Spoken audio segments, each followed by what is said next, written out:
others. Continuously you have that playing itself out in history. There's always the other tribe, the other nation, the other religion, or even the other sect within the same religion is the enemy. So there's this built-in tendency to make others into enemy. Why is that? Because the ego needs to emphasize the otherness. By creating enemies outside, you have a stronger sense of who you are, but it's a false sense of who you are. If something's saying it's got power over you and you turn your back on it and ignore it, all of a sudden its power diminishes. Yeah, well, that's true. And if I create a world today that I love and I respect, and I believe myself to have no greater dignity than anybody else, I'm no better, no less, then the world that I'm creating, my world, will be that world. Now, if I create a world of hate, and I create a world of war and destruction, then that's what the future will hold for me. And I believe that I am constructing the future, because it's not here yet, it's not written. It's something that we have a chance. That's why Gandhi said so simply, we have to be the change we want to see. Because when we change now, then we affect how we are in the future. Because everything that we're around us is affected by the way that we present ourselves. You want to focus on what you want, not what you don't want. It's okay to notice what you don't want, because that gives you contrast to say, well, this is what I do want. But the fact is that the more you talk about what you don't want, or talk about how bad it is, read about all of that all the time, and then say, oh, how terrible it is, well, you're creating more of that. You know, so many times people say to me, well, James, I have to be informed. Maybe you have to be informed, but you don't have to be inundated.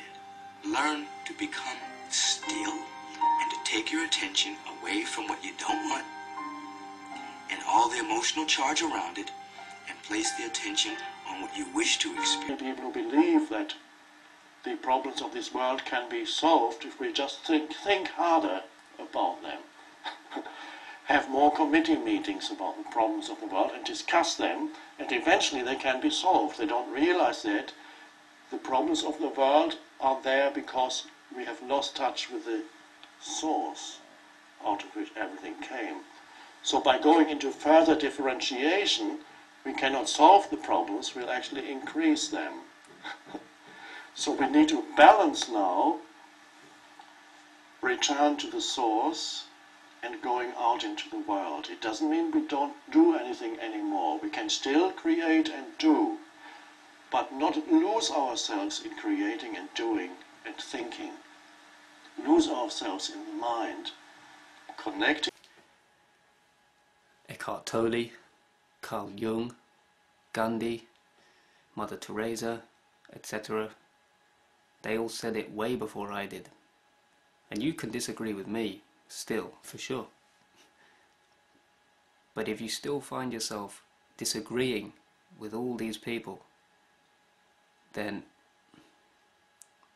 I'd like to bring to your attention a well-documented fact in psychology, which is that human beings are not rational beings.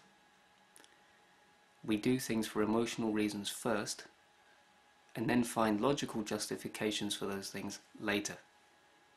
We want fulfillment first, gratification, a sense of self, a sense of importance and significance. We want to fulfill our goals. We want to belong to something, a movement. We want to fight. We want to have an enemy because it makes us feel more like an individual. Sometimes it's hard to give up a belief system, something that you've held on to, something that you seek an identity in. But if that thing is going to ultimately hurt you and everyone around you and future generations to come, maybe it's time to let it go. So then the next question is, what do we do? What do we focus on? Well, what I can say is, imagine if everybody in the world simultaneously became deeply grateful for those things left in the world which have not yet been corrupted and or destroyed. Imagine how much more we could have if we all just chose to focus on those things instead.